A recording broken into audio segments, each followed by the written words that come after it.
Olá Maria, bem-vindo ao segundo episódio do podcast Beyond Humane.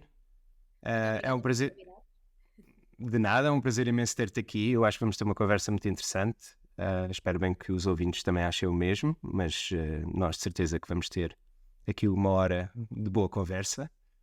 Eu queria saltar imediatamente para a questão principal deste podcast, que é como é que nós podemos salvar o mundo? Uma pergunta, no fundo, relativamente fácil. Sim, é o assunto que eu normalmente penso quando me vou deitar. Como é que vou salvar o mundo desta vez? Eu acho acho que é uma pergunta muito engraçada, porque primeiro suscita a questão: salvar o mundo de quê? E porquê? E depois ahm, há tantas formas de destruir o mundo e de o salvar que é difícil de eleger assim a principal. Mas eu acho que I will stick to the basics. É, para salvar o mundo é preciso mais empatia. Eu acho que é a empatia aquilo que nos pode ajudar, se não a salvar, pelo menos a melhorar muito o mundo. Ahm, não é muito fácil, eu acho, de ensinar a empatia. Acho que é uma coisa que é muito inata, a forma como as pessoas conseguem perceber como é que os outros se sentem. Mas que podíamos ajudar a motivar esta aprendizagem pela definição de sucesso. Que eu acho que a definição de sucesso que nós temos no mundo ocidental, pelo menos, que é aquele que também nós conhecemos melhor, está errada.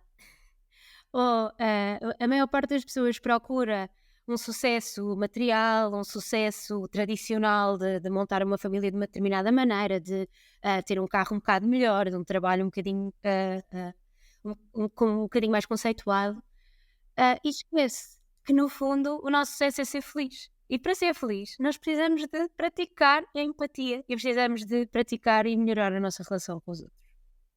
Pronto, eu acho que é a empatia a melhor maneira de salvar o mundo em muitas vertentes, incluindo a natureza, porque nós também podemos sentir empatia com a natureza e com os animais e com o meio ambiente.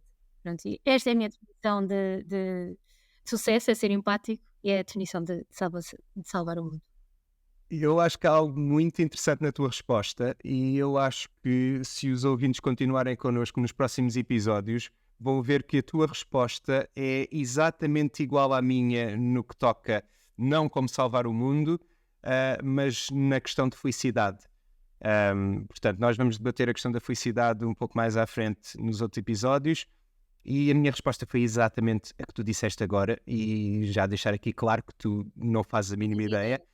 Exato, e pronto, isso é absolutamente espetacular, porque eu concordo exatamente que a noção de felicidade, primeiro eu acho que ninguém sabe ser feliz, não há um momento da nossa vida onde nos ensinam a ser felizes, nós simplesmente crescemos, vamos vendo as coisas, na escola dizem que para sermos felizes ou uma questão de sucesso é ter boas notas, posteriormente empurram-nos para um bom ordenado, para uma boa casa, para um bom carro, etc, etc, e depois, pronto, nós chegamos a um ponto da nossa vida em que percebemos que não é isso realmente, poderá não ser isso, para alguns pode ser, que nos faz feliz e depois a nossa vida fica sem propósito e um pouco vazia.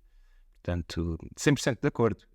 E eu acho que a questão da empatia, sem dúvida, é a questão essencial. E é extremamente complexo ensinar empatia, eu acho.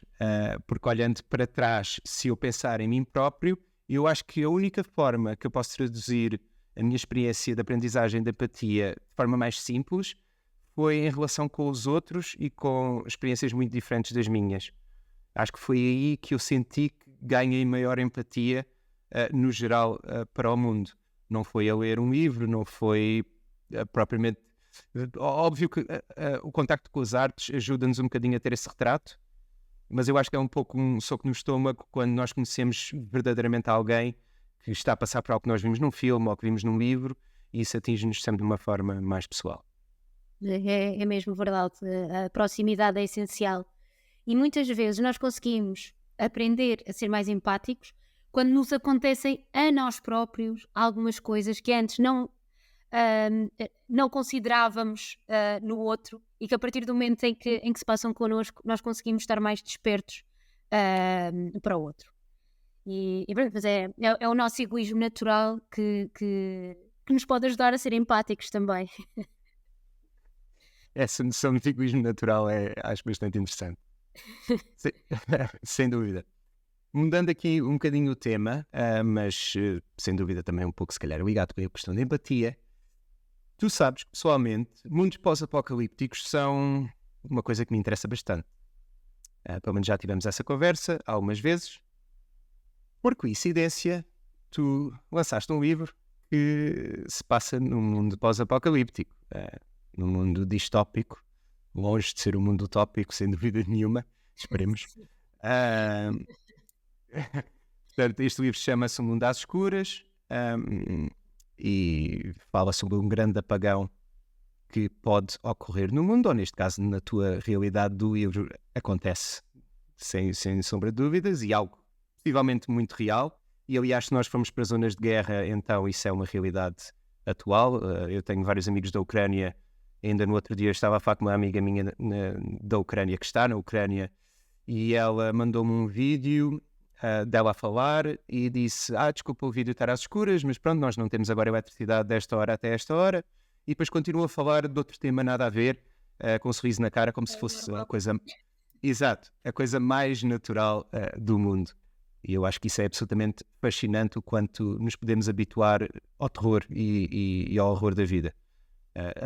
Nunca nos habituamos a 100%, obviamente, mas no quanto isso pode integrar-se na nossa realidade, no nosso dia-a-dia.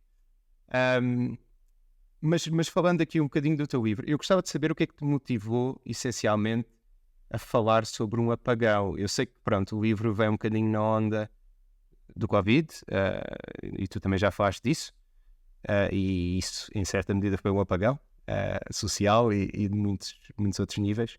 Mas o que é que te fez mesmo pegar nessa realidade de, ok, agora não há eletricidade pelo mundo, e esta é a realidade? Então, houve 3 ideias distintas que se uniram para fazer com que estas personagens nascessem e este mundo fosse criado. Em primeiro lugar, hoje tive esta ideia em 2016, ou seja, 4 anos antes do Covid e antes de escrever efetivamente o livro, e na altura estava a fazer uma viagem de bicicleta, foram 3 semanas de bicicleta em sítios incríveis, lindos de morrer. Eu adoro bicicletas, adoro andar de bicicleta, é assim, uma sensação de liberdade enorme. E comecei a pensar que adorava ler um livro que fosse uma aventura de bicicleta. E é uma ideia tão parva quanto esta. Mas porquê é que uma pessoa vai de bicicleta para algum lado se tiver uma urgência ou se tiver uma grande necessidade, não é? Portanto, não sabia exatamente como juntar a peça.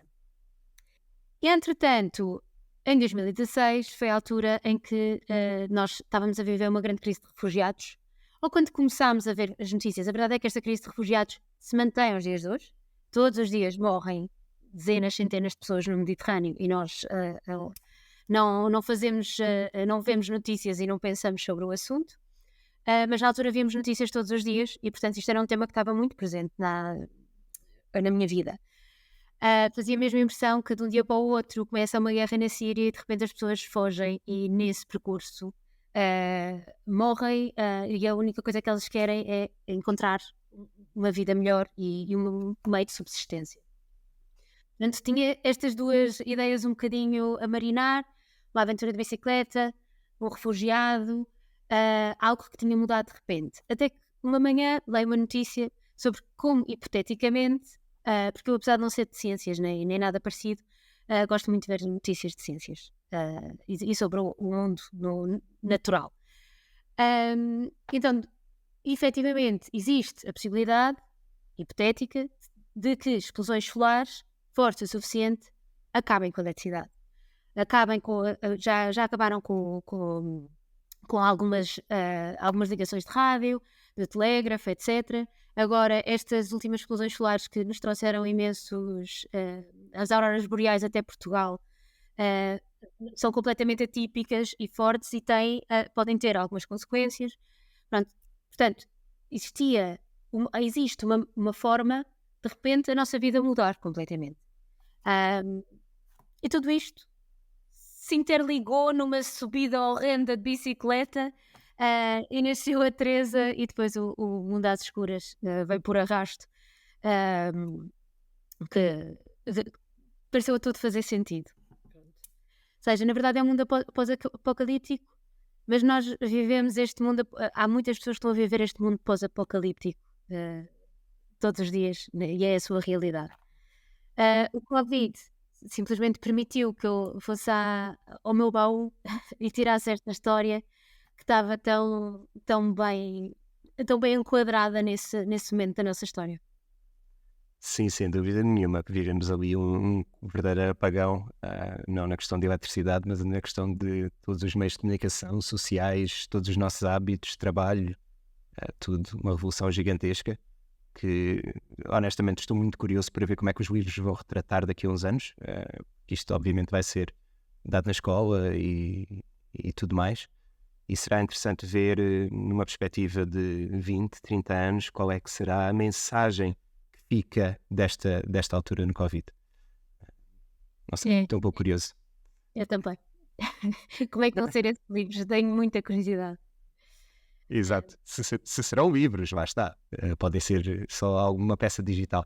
Um e-book, talvez. E falando em livros pós-apocalípticos, eu também queria perguntar aqui sobre o estudo das memórias e de onde é que veio esta ideia maravilhosa. O estúdio das memórias. O estúdio das memórias, pronto, para quem não sabe, é um livro escrito por uma destas duas pessoas que está aqui a falar e que não é Maria. E sim, essa ideia vem muito da minha própria experiência, porque uma das questões que eu acho mais interessantes na vida, no geral, são questões de identidade. São questões de quem é que nós somos, para onde é que nós vamos, se aquilo que os outros pensam de nós nos define enquanto pessoas, quem é que define a nossa identidade? Porque se existíssemos apenas nós no universo ou no mundo, haveria uma necessidade de definir a nossa identidade ou a identidade é só uma construção social que existe em conexão com as outras pessoas? Eu gosto muito de ver essas perspectivas e uma das que eu acho melhores perspectivas para explorar questões de identidade está relacionada com inteligência artificial e robôs, androides e tudo mais. Porque, em certa medida, são seres que são programados por seres humanos, em teoria, e que podem sentir, tal como os seres humanos, emoções e dor e tudo mais. Mas a questão... Sim. Exato, podem ser programados para isso, exatamente. E a questão é o quão real é que isso é realmente para eles, porque eles são programados para sentir essas emoções, eles conseguem entender o que é que uma emoção boa ou uma emoção má é efetivamente, mas onde é que está a barreira limite entre um ser humano que também é programado a nível da ADN e de toda a evolução histórica que nós temos para trás, é simplesmente programado numa linguagem de código diferente, qual é realmente a diferença, onde é que está a linha para um ser artificialmente criado pela humanidade no século XX, XXI. Isso é um tema que me motiva bastante. Portanto, eu acho que a ideia no geral vem um pouco daí. Respondendo à tua pergunta. Sim, não sendo propriamente a definição do mundo pós-apocalíptico, a verdade é que isto é um mundo onde a maior parte das pessoas são androides, são robôs, e é também super distópico nessa perspectiva. E também acho que acaba por confluir a este teu gosto pós-apocalíptico natural. Sim, sem dúvida. Há elementos do mundo pós-apocalíptico na história, apesar de não ser a história essencial, ou não ser o background essencial, mas sim, a humanidade está bastante reduzida, a maior parte das pessoas são androides, como tu disseste.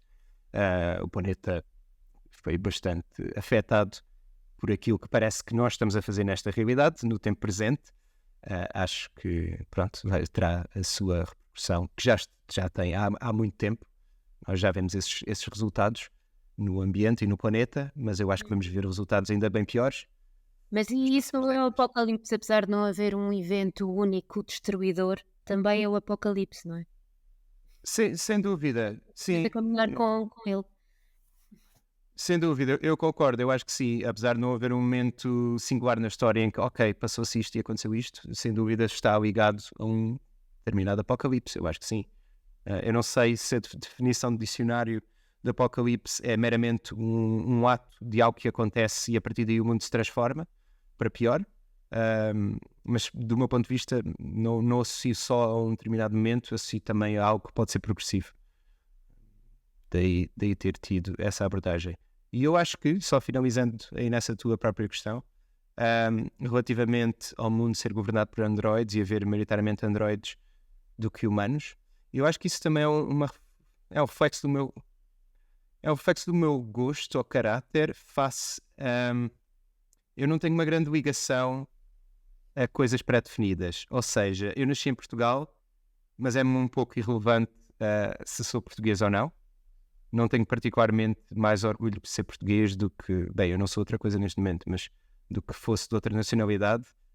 Não tenho algumas dificuldades em olhar para o mundo como fronteiras muito bem construídas, com muros em que, ok, Portugal é aqui, Espanha é ali e a Suécia e a Finlândia são ali. Obviamente que há diferenças culturais entre os países, mas eu acho que no fundo há muito mais semelhanças do que diferenças.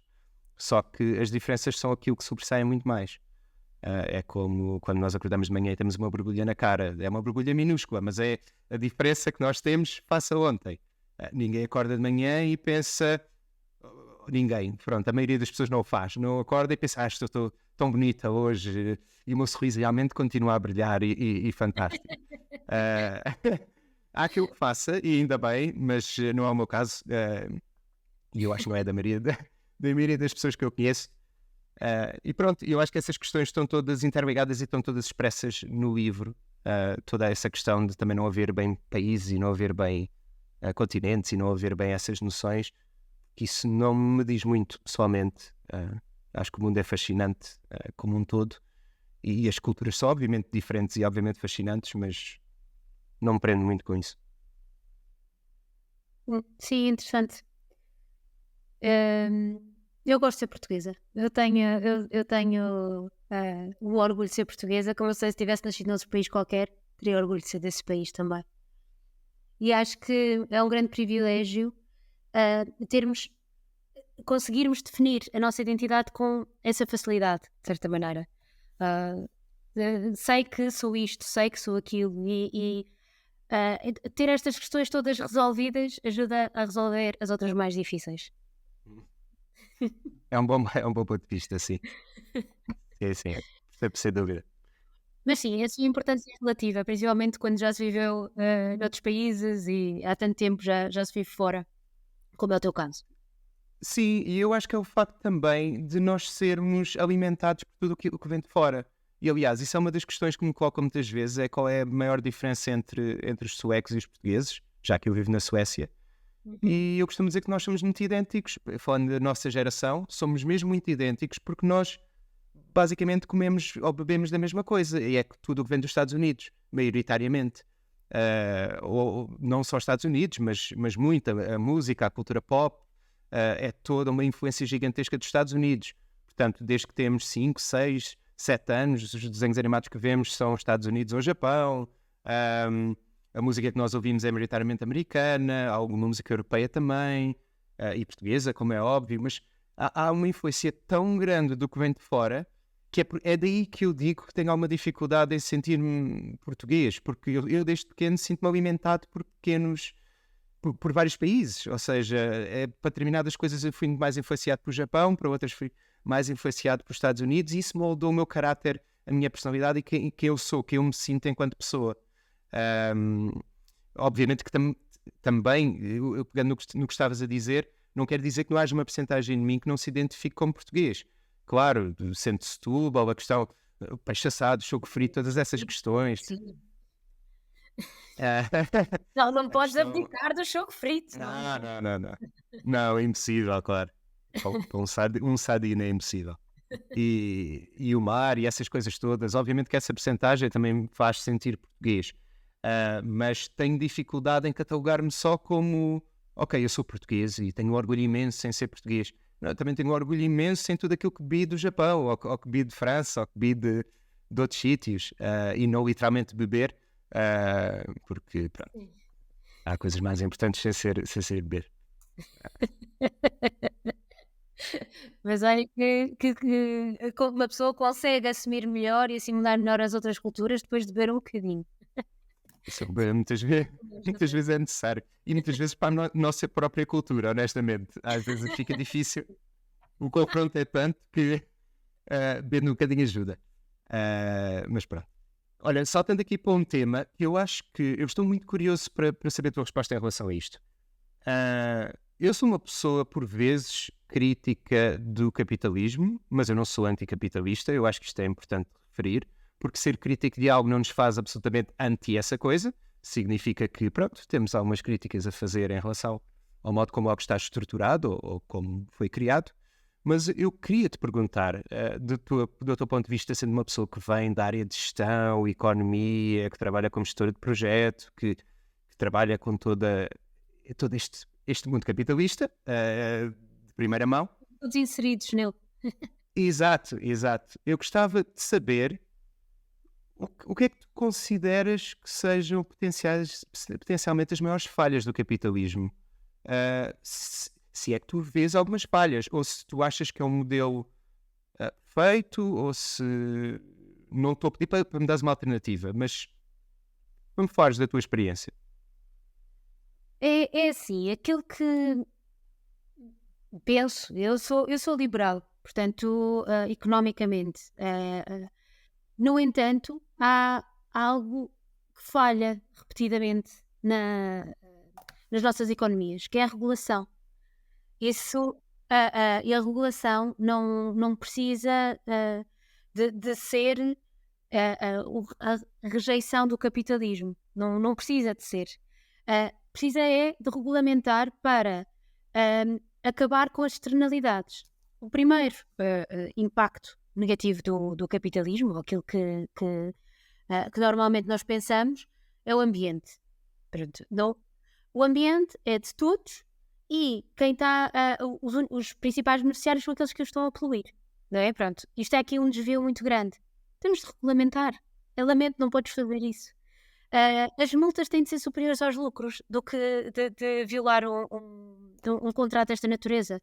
Portanto, eu acredito que o modelo liberal seja positivo para a economia como um todo, com a necessidade de redistribuição e com a necessidade de garantir serviços, a educação, a saúde, a justiça, que é uma coisa que nós nunca falamos, mas que não é garantida no nosso Estado Social. Nós não temos a possibilidade de pôr ninguém em tribunal, não temos a possibilidade de nos defendermos em tribunal contra uma grande instituição. Portanto, sim, temos de garantir estes serviços. E sim, temos de garantir que regulamentamos os objetivos da sociedade como um todo, dando liberdade a cada agente de fazer aquilo que faz mais sentido para si. Porque o inverso de algo mais liberal será definir ou centralizar as decisões, e isso significa perder a liberdade individual. Eu não acredito que ninguém tome melhores decisões do que eu para a minha vida. Apesar de fazer muitas asneiras. Faço muitas. Mas imaginar que alguém me pode tirar isso, aflige-me. Pronto. E acho que a educação é, com a riqueza que nós conseguimos criar com o capitalismo, então bora investir na nossa sociedade, porque é o nosso maior ativo. Sem dúvida, sim. Apesar de, ultimamente, principalmente em Portugal, eu, pelo menos a noção que tenho e tudo o que eu leio e toda a gente me fala, é que há um retrocesso no que toca ao investimento na educação. Aliás, faltam muitos professores, os professores são mal pagos no geral, tendo em conta os anos de trabalho e a quantidade de horas que acabam de trabalhar. Há uma questão que eu nunca entendi na minha vida e eu tenho que entender melhor, é a questão da colocação dos professores. É algo que me ultrapassa. É insano. E aquilo está sempre a mudar. 5 em 5 anos muda a forma como são colocados os professores. O professor que teve 5 anos em Aveiro a dar aulas, de repente vai para o Alentejo. Como é que uma pessoa pode construir uma vida desta maneira? A minha prima Chica não sabe se tem contrato de trabalho há 5 anos. É no próximo ano. Ela agora tem 3 filhos. Ela tem 3 filhos. E não sabe se em setembro vai ter trabalho. É professora de artes. Mas Mas pronto, é realmente uma profissão muito subvalorizada, principalmente quando tem um impacto tão grande. Diz-me lá se tu não te lembras dos professores, dos bons professores que te marcaram ah, e que te levaram mais além e que te ajudaram a atingir um nível de conhecimento, um nível ah, de vontade de fazer alguma coisa. E são tão importantes os professores. Portanto, é super triste nós, enquanto sociedade, irmos não investirmos neles. Pronto. E não os respeitarmos. E não os respeitarmos, porque também há falta de empatia na forma como há as colocações dos professores e como eles depois vão desenvolvendo a sua carreira. Exato, exatamente. E todo o processo que está por trás de ser professor é que, pronto, se calhar um mau professor pode simplesmente dar aulas e não quer saber o que é que está a fazer e dá sempre a mesma matéria todos os anos e tudo mais, mas uma pessoa que seja dedicada à sua profissão e queira ser melhor e queira ajudar as crianças a desenvolverem-se a todos os níveis, exige mesmo muito trabalho, background, que não se vê na sala de aula, não é só chegar ali e ler um livro. É saber interagir com as crianças. E quando tens uma sala com 25, 30 crianças, personalidades diferentes, tu estás a influenciar cada uma delas. Cada coisa que tu dizes vai ter um impacto negativo ou positivo naquela criança. E elas vão adquirir aquilo como um ensinamento para a vida. Portanto, se forem ensinadas algo muito negativo, pode ter um impacto também muito negativo na sua própria vida, quase às vezes tão forte quanto a educação que têm em casa. Portanto, sem dúvida, bastante importante. É mesmo. É surreal como vamos tratando isto. E todos os anos temos a mesma questão dos alunos sem terem aulas, sem. E isto sim causa uma divergência muito grande entre ricos e pobres, que é o colégio e a escola pública. Isto tem um impacto enorme. E no Covid, então, o impacto foi brutal. Os miúdos que tinham computador e os miúdos que não tinham computador.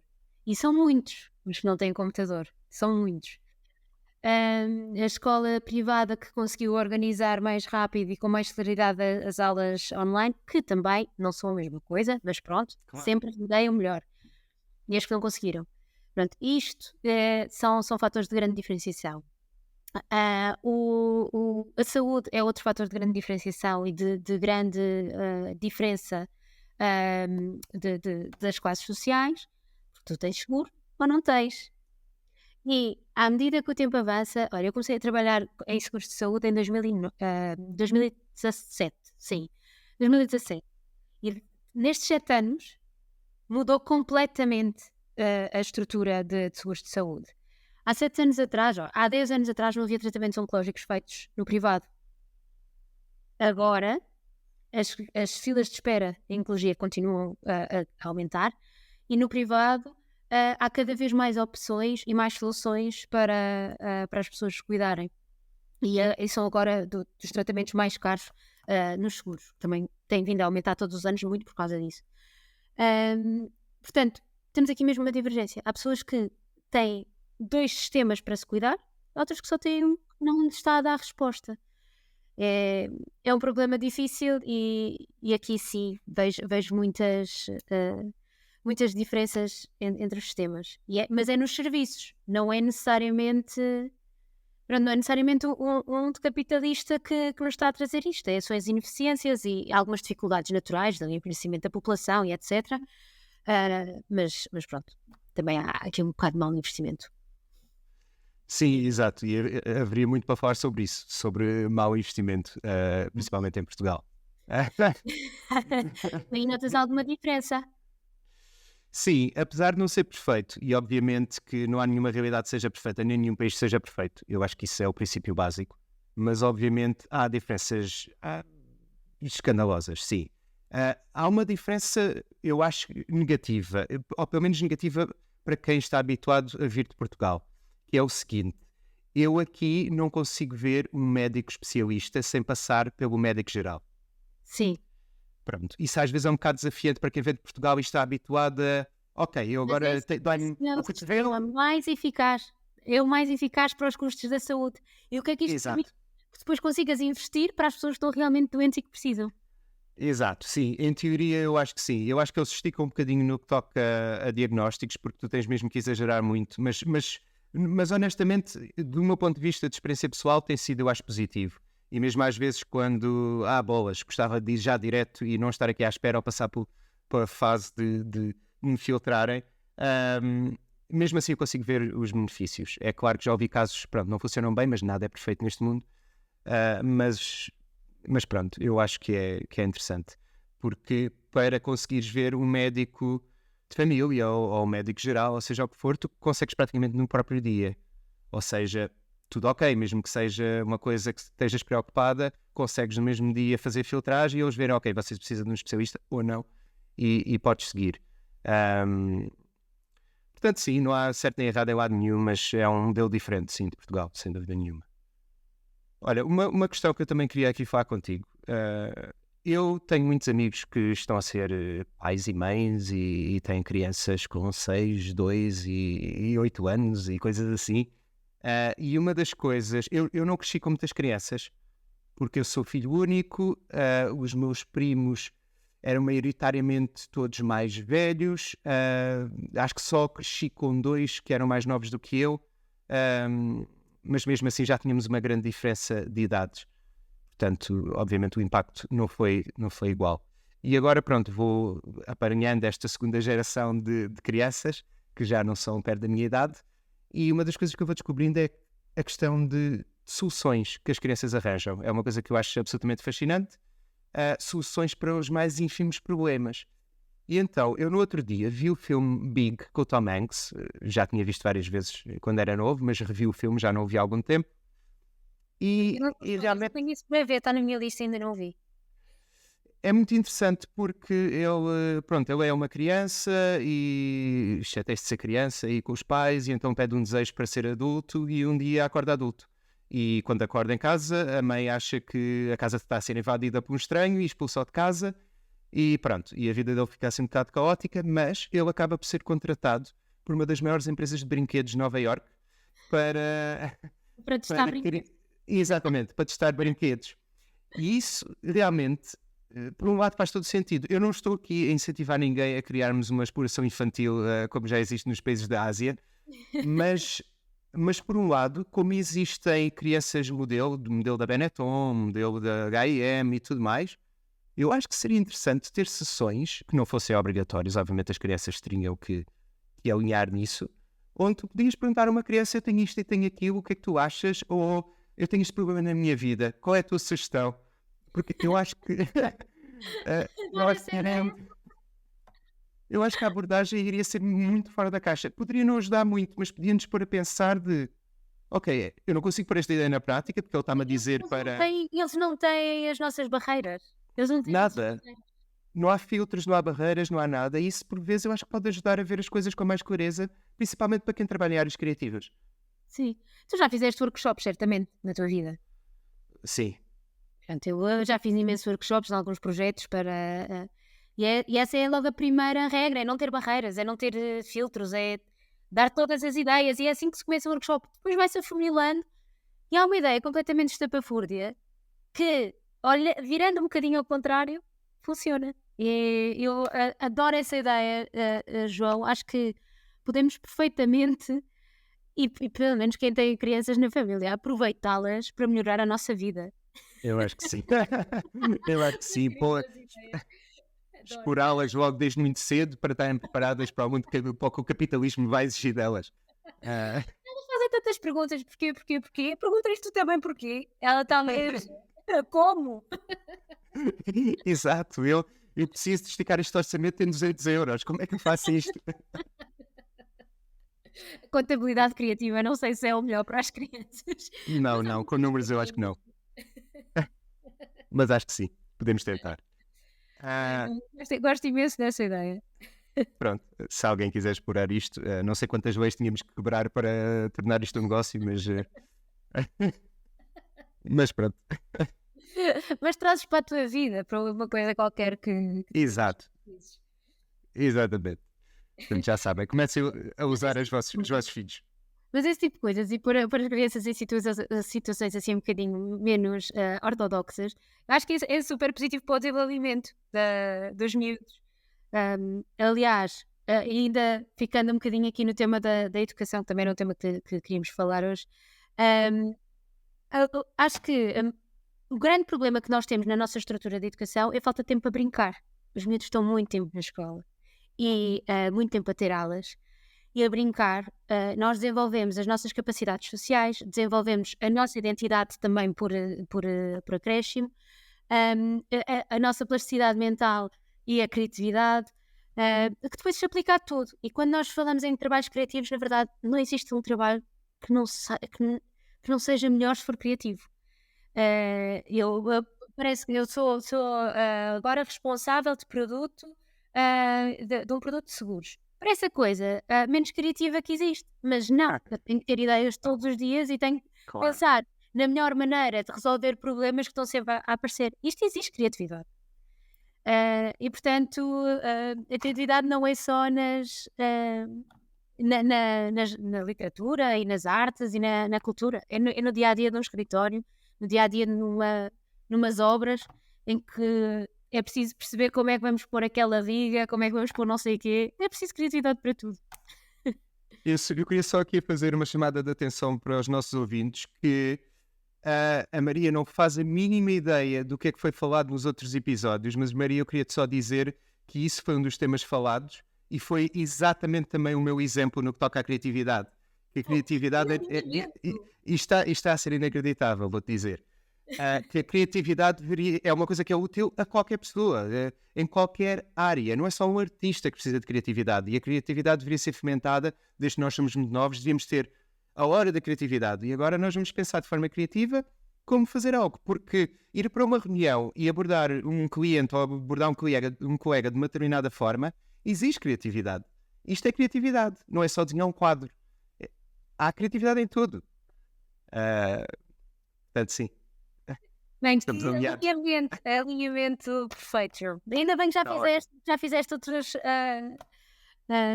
podcasts, que era para não te roubar as ideias todas. Não. Vamos ver como é que isto corre. Se tu tocas nos temas todos, mas pronto. Olha, eu espero que não tenhas roubado esta ideia em relação às curiosidades. Portanto, nós temos agora o nosso momento de curiosidades aqui no podcast e eu espero que não me tenhas roubado a minha curiosidade com os teus poderes psíquicos. Vamos ver. Mas pronto, olha, a minha curiosidade está relacionada com mundos pós-apocalípticos. Eu estive a investigar um bocadinho de onde é que veio os primeiros escrituras de mundos pós-apocalípticos. Pronto, há algumas coisas que vêm... Agora que tu estás a falar sobre isso.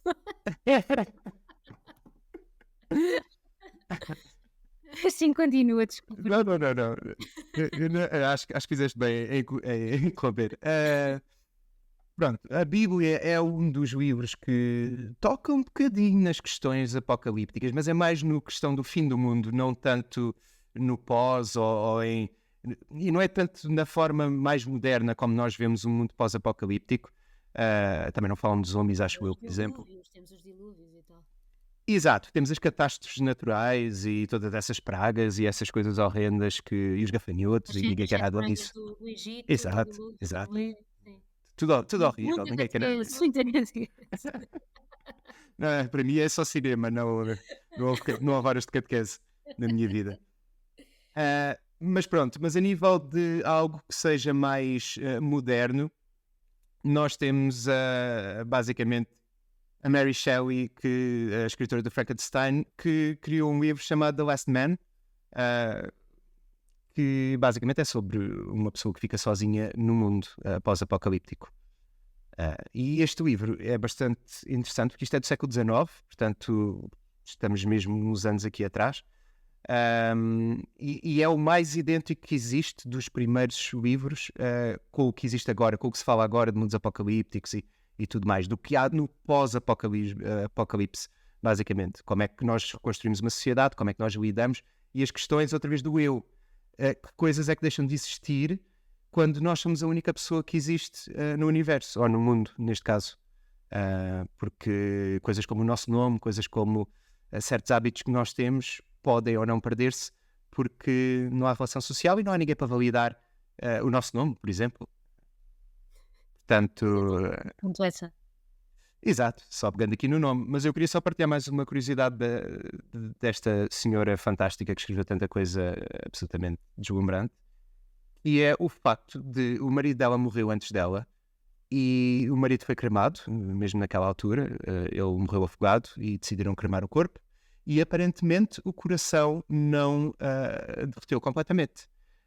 E então ela decidiu guardar o resto do coração dele até à altura da morte dela. Portanto, um ano após a morte dela, encontraram o coração do marido, neste caso, guardado numa gaveta que ela tinha. E para mim, Bastante interessante. Eu não sei se estava mumificado, honestamente. Não tenho essa informação. Possível, mas eu sei que era só uma parte, e para não ter sido todo cremado, não sei se era uma grande parte, se calhar era só, não sei, uma válvula pequenina. Exato. Como é que se diz esta a palavra? Não sei. Ninguém vai questionar, não te preocupes. Dos bonecos. Também. Mas podia ser um ventríloco feito de coração, não sei, se calhar foi o que ela fez com o coração do marido. Não se sabe. Mas pronto, isto é a minha curiosidade. Tens alguma curiosidade para partilhar? Então, olha, visto que não tenho nenhuma de jeito, vou pegar na Mary Shelley também. Ok. Sobre o verão, quando ela escreveu o Frankenstein. Houve uma explosão no Krakatoa, na Indonésia, portanto nada a ver, ela estava na Suíça. E essa explosão foi tão forte, que microcinzas cobriram a Terra. E foi um dos verões mais frios de sempre. Que depois, entretanto, tem toda uma série de consequências em termos de agricultura e por aí fora.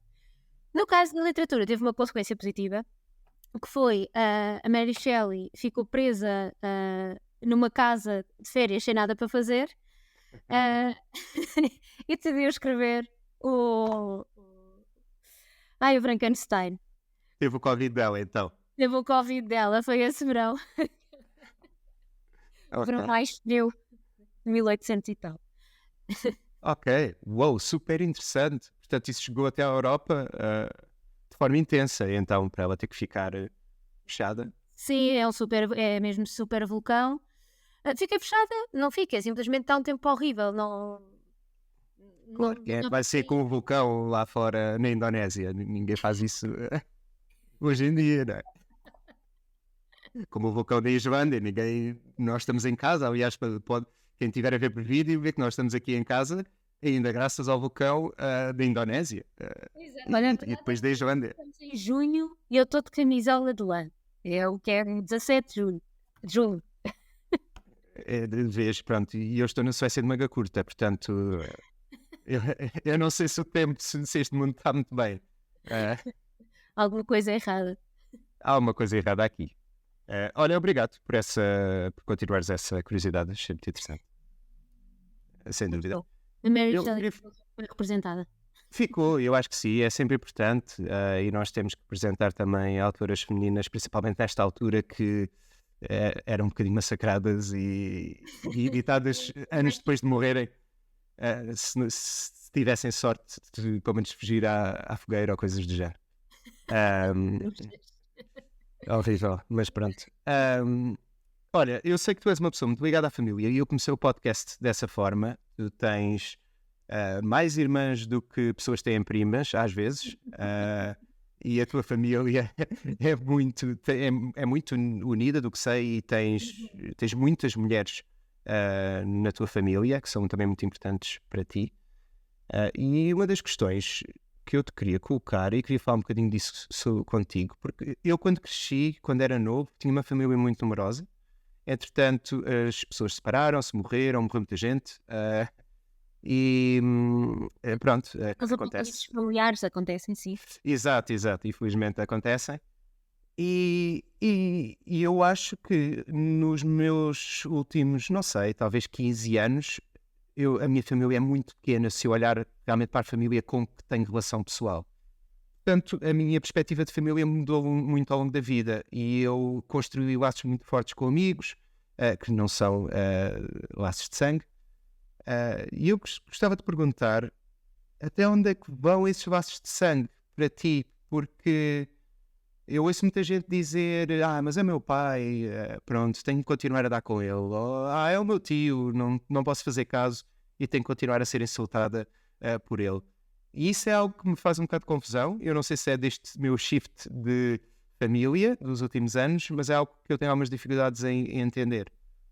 Não sei como é que é a tua experiência. Por acaso é uma boa pergunta. Eu tenho uma relação muito próxima com a minha família, efetivamente. As pessoas mais importantes da minha vida são as minhas irmãs. Estou de longe e são três e, portanto, realmente são numerosas. Também tenho muitos primos, dos quais sou muito próxima. Tenho outros que sou menos próxima. Tenho tias e tios que gosto muito e outros com quem não me dou tanto. E, portanto, os laços de família não se bastam. Não se basta o laço de família. É preciso uma promoção da relação. Eu, quando era miúda, estivesse cansada, estivesse com vontade ou não, a minha mãe dizia: vais. E vais ter com os teus primos. E vais brincar e vais gostar.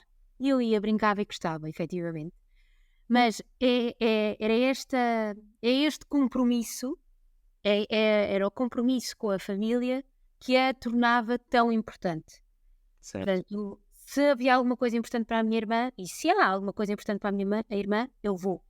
Se mesmo que não me dê jeito, mesmo que não me apeteça, eu vou. Exato. É a minha irmã. Isso é o que faz o laço forte. Tenho tios com quem não me dou. E pronto, e falo com cordialidade, com boa educação, Claro. não é? Mas que sendo família, não penso que depende dele, que tenha um grande compromisso para com ele. Não, as coisas vão de mãos dadas. Com a amizade, eu acho que também podemos criar laços super fortes. Eu tenho amigos que eu sei que, pronto, ou eu os vou enterrar ou eles me vão enterrar. É mesmo até ao fim da vida. Mas há uma coisa que é as relações da infância, acho que são mesmo muito fortes. Porque é a forma como desenvolvemos aquele sentimento que é difícil, está cravado na nossa identidade, e acho que isso é, não descurando os amigos, porque eu, como tu, tenho relações de amizade insubstituíveis e que são mesmo super importantes e valiosas, mas não fazem parte da minha identidade como a minha família faz. Eu acho que é esta a diferença que é possível e muitas vezes tem a ver com a antiguidade que tens. Certo, entendo. Entendo perfeitamente. E isso é algo que eu me questiono muitas vezes, porque eu tenho muitos amigos que conheci quando tinha 6, 10 anos e que mantenho de forma muito próxima, ainda hoje em dia. Portanto, desse ponto de vista, eu equipar a família, porque basicamente eu não me lembro quase de um tempo em que eles não existiam, em que a minha vida existia sem eles, quase não existe. E há uma diferença que eu acho aqui grande, que é quando nós construímos uma amizade, isto novamente falando de forma geral e estereotipada, não se aplica a toda a gente, mas no meu caso, quando construí amizades quando tinha 6, 8, 10, 12 anos, por norma, não havia nada muito específico que me fizesse unir à pessoa. Nós não ouvíamos propriamente a mesma música aos 6 anos, que tu ouves isto, então temos de ser amigos. Os desenhos animados toda a gente via a mesma coisa, principalmente há 30 anos atrás. Na 2 e acabou. Não havia muitas hipóteses, portanto, ou ouvias desenhos animados ou ouvias os mesmos. Aquilo não tinha muito mais. Portanto, os pontos de ligação entre as pessoas não eram tanto por identificar-me com, era mais, acontecia, olha, agora caí aqui no chão e esta pessoa deu uma mão e ajudou-me, ou agora queres ir jogar a bola e nós vamos jogar a bola e aconteceu, pronto. E 30 anos depois essas pessoas continuam amigas.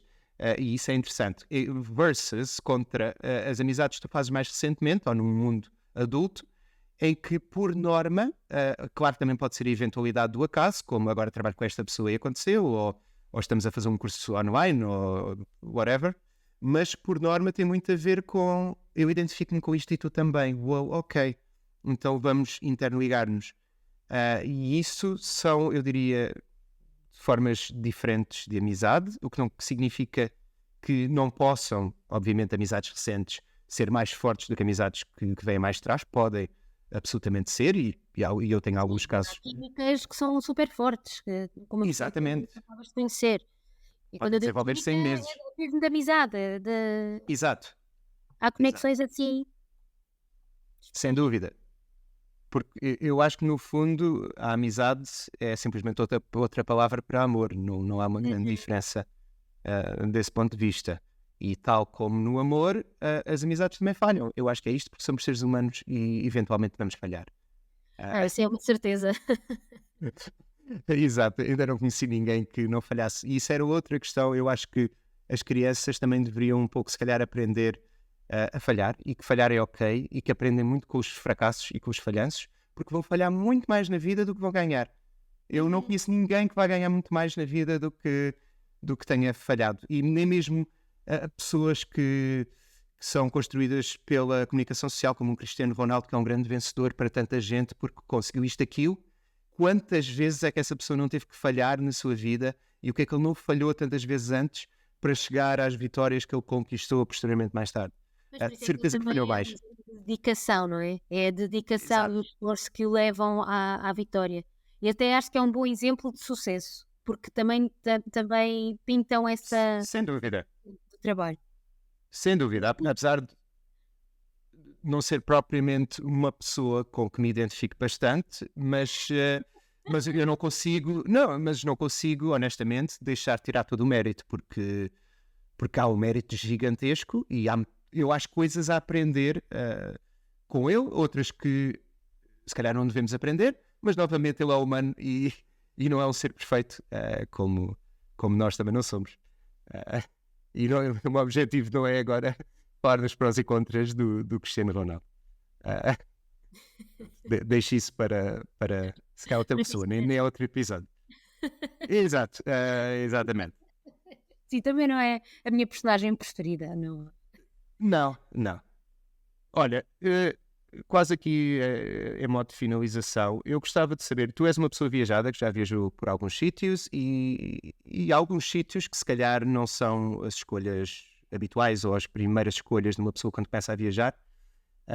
E eu gostava de perguntar o que é que tu mais aprendeste com outros povos, com pessoas de outros países, de outras culturas, o que é que sobressai assim que tu tenhas achado, ou que imagines agora, uau, realmente isto foi muito importante, ou ainda trago isto, ou não?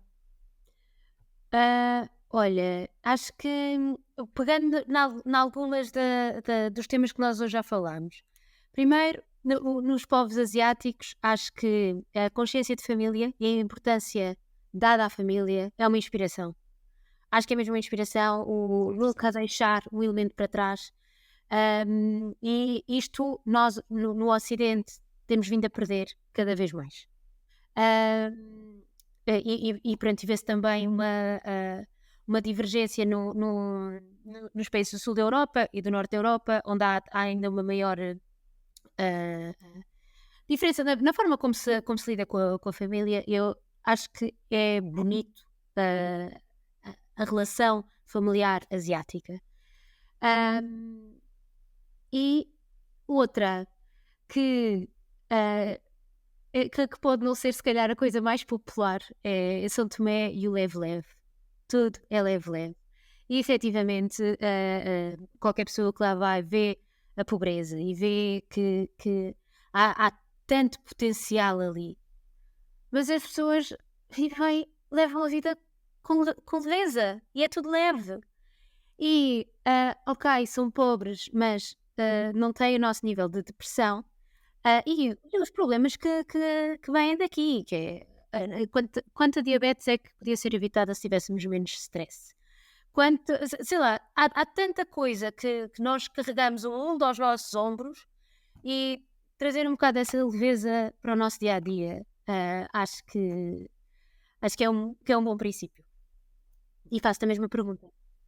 Não, sim, sem dúvida nenhuma. Olha, eu acho que eu sou um grande fã de Kuduro, apesar de estar muito longe dos géneros Eu principais que eu também, ouço. esta é a minha curiosidade favorita desde. Não, mas eu acho que está muito ligado ao que tu disseste agora, porque, pronto, não é de todo nada idêntico com aquilo que eu ouço, que no geral, que está muito mais ligado com o metal, com o rock progressivo, pronto, com esse tipo de coisas. Mas a minha ligação ao Kuduro vem de uma forma que eu acho que é interessante, porque, tal como muita gente, a minha introdução ao Kuduro foi através do Elder, na altura chamado Rei do Kuduro, que é errado. O Elder não é o rei do Kuduro, apropriou-se de uma data de músicas do Tony Amado, que é o verdadeiro rei do Kuduro, já agora, e trouxe essas músicas para Portugal, porque em Angola não é costume registar-se as músicas, e então quase cada um pode roubar o que quiser e fazer o que quiser. Mas foi através do Herman Sick, ver o Elder, o rei do Kuduro, e aquilo para mim foi: uau, o que é isto? Uma pessoa de uma cultura diferente da minha a dançar de uma forma que eu nunca tinha visto na minha vida. E que Um você tipo de... Não, extremamente difícil, aquela uma arte, sem dúvida. Com melodias e toda a teatralidade que existe na performance, super criativa, que eu nunca tinha visto. E eu pensei, uau, isto é uma coisa absolutamente única. E aquilo entrou um bocado como piada.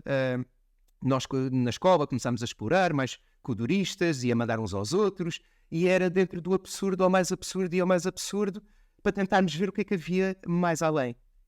E a determinado momento eu conheci um kudurista que se chama Príncipe Ouro Negro, que faz parte de um conjunto que se chama Namayer. Eles têm uma língua própria que se chama Portugueseido, onde é basicamente uma pequena alteração do português com algumas letras diferentes. E esse Príncipe Ouro Negro faz uma coisa, e muitos outros kuduristas fazem também, que é quando atingem um determinado nível de fama, passam muito tempo nos bairros pobres de Angola a tentar descobrir talentos e a tentar entrevistar as pessoas, a ver quem é que pode cantar, a ver quem é que pode, de que forma é que podem mudar a vida das pessoas. E eu acho que foi aí que se fez o amor com a questão do Kuduro. O que era uma piada inicialmente e era usado como um bocado de gozo, tornou-se algo que eu hoje em dia olho para isto e quase arrepio-me em certo modo, porque é uma forma tão autêntica e alegre de viver, de pessoas, tal e qual como tu disseste, que vivem na extrema pobreza, no mais simples da vida, mas que têm uma alegria imensa e têm uma criatividade completamente fora do comum. E eu acho que isso me fez ver a vida de forma diferente. Portanto, era isso que eu queria dizer. leve. Leve, exato. Pronto. Mas olha, não fazia ideia, João. Adorei. Sim, hoje em dia eu acho que, lá está, Príncipe Ouro Negro, bastante importante, que eu tive a felicidade de conhecer. Bom, a próxima vez que vies cá vamos ao Beleza. Sim, mas sabes que o Beleza mudou agora um bocadinho. O Beleza agora tem muitos concertos de rock. Já não tem tanta gênese de música africana como tinha antigamente. Não fazia ideia. Mas pronto, mas fica a publicidade da Beleza, é belo sítio ali no Cais do Sodré. Olha, chegamos aqui à nossa recomendação cultural, que poderia ser sem dúvida Kuduro, mas pronto, não foi o que eu trouxe. Eu trouxe algo um bocadinho mais filosófico e metafórico do que o Kuduro. E é um livro que na verdade é um filme também, porque foi adaptado a filme de animação. Este livro chama-se Night on the Galactic Railroad. É um livro japonês do Kenji Miyazawa.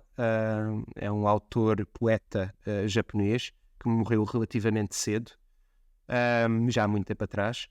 E este livro é bastante interessante porque o autor era bastante fascinado pela Igreja Católica, pelo cristianismo, bastante fascinado pelo universo, pela nossa existência.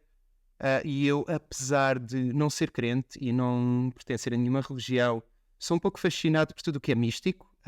Acho uma coisa absolutamente...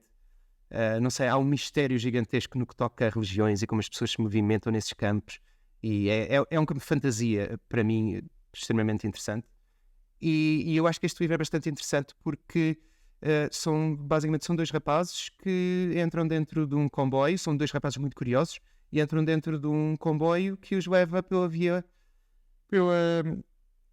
Láctea, numa viagem pelo universo, em que eles são deparados com várias coisas que acontecem e várias situações, enquanto descobrem um bocadinho do universo e um bocadinho sobre si próprios também e sobre a sua própria amizade.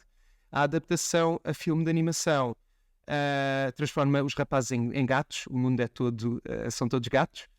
Eu acho que, pronto, por ser o cinema de animação, torna a coisa um bocadinho mais leve, mas tem momentos absolutamente, eu acho que momentos muito pesados e momentos muito místicos, muito sérios, nada para crianças, diria. E pronto, eu acho que é um grande exercício de imaginação. O livro é bastante pequeno, eu tenho aqui para quem estiver a ver em vídeo, é este livro, muito pequeno, Já como podem voltei. ver. Pronto, eu recomendo bastante porque é um livro bastante místico que eu acho que nos faz sonhar um pouco sobre o que é que há além e depois ter essa conexão com a questão da amizade e coisas que todos nós conseguimos relacionar. Portanto, esta é as minhas duas recomendações, porque eu recomendo também o filme de animação. Muito bem, eu queria recomendar um livro português do Afonso Cruz, o Para Onde Vão os Guarda-Chuvas, que é passado num mundo orientalizado, assim, um sítio que não existe propriamente, não é um mundo real, nem muito concretizado. É só simplesmente os cenários onde as personagens se movem e se vão encontrando ao longo da história. E é um livro que, não sendo pequeno, é lindo. É absolutamente lindo do início ao fim e para mim foi uma revelação e recomendo a todos. Ah, não tem uma história tão bem delineada e mesmo o encontro com os É. personagens é que nos leva às ideias relevantes do livro. Ok, muito interessante. Gosto Para onde vão os muito. guarda-chuvas? É um livro Certo. lindo. Certo, tu já me tinhas falado deste livro e eu gosto bastante de livros em que há essa interligação entre personagens e tu vais aprendendo um pouco da narrativa para os personagens. Acho isso extremamente rico e extremamente interessante, porque não é assim tão comum e quando é bem feito é realmente bastante bem feito. Portanto, eu ainda não li, portanto tenho que seguir aqui a tua recomendação em breve.